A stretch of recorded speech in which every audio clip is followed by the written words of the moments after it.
Erattupetta service സഹകരണ ബാങ്കിൽ നിക്ഷേപകരുടെ പ്രതിഷേധം. വായ്പാ തുക തിരികെ കിട്ടാതെ വന്നതോടെ ബാങ്ക് പ്രതിസന്ധിയിലാണ്. സെബാസ്റ്റ്യൻ കുളത്തങ്കൽ MLA സാന്നിധ്യത്തിൽ ചർച്ച നടത്തിയെങ്കിലും പണം തിരികെ ലഭിക്കുന്ന കാര്യത്തിൽ തീരുമാനമാകാതെ വന്നതോടെ നിക്ഷേപകർ നിലത്ത് കിടന്ന് പ്രതിഷേധം നടത്തുകയായിരുന്നു.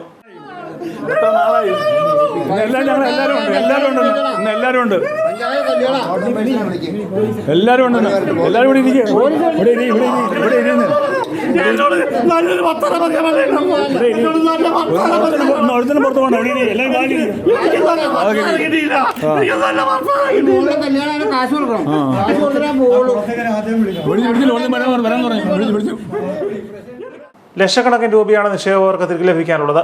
വിവിധ ആവശ്യങ്ങൾക്കായി കരുതിവെച്ച പണം തിരികെ ലഭിക്കാതെ പ്രതിസന്ധിയിലായ നിക്ഷേപകർ ഈരാറ്റുപേട്ട പോലീസിലും പാലാ DYSPക്കും SP-ക്കും അടക്കം പരാതി നൽകിയെങ്കിലും FIR ഇടാൻ പോലും പോലീസ് തയ്യാറായില്ല. നവകേരള സദസ് വഴി മുഖ്യമന്ത്രിക്ക് പരാതി നൽകിയെങ്കിലും നിക്ഷേപകർക്ക് പണം തിരികെ ലഭിച്ചിട്ടില്ല. വിവാഹം, ശസ്ത്രക്രിയ ഉൾപ്പെടെയുള്ള ആവശ്യങ്ങൾക്കായി പണം കണ്ടെത്താനാകാതെ നിക്ഷേപകർ കടുത്ത മാനസിക സമ്മർദ്ദത്തിലാണ്. പോലീസ് കേസെടുക്കാതെ EDക്ക് തട്ടിപ്പിനെ കുറിച്ച് അന്വേഷണം ആരംഭിക്കാനാകില്ല. പോലീസിന്റെ ഒളിച്ചുകളിക്കെതിരെ പ്രതിഷേധം ശക്തമാക്കാനാണ് നിക്ഷേപകരുടെ നീക്കം.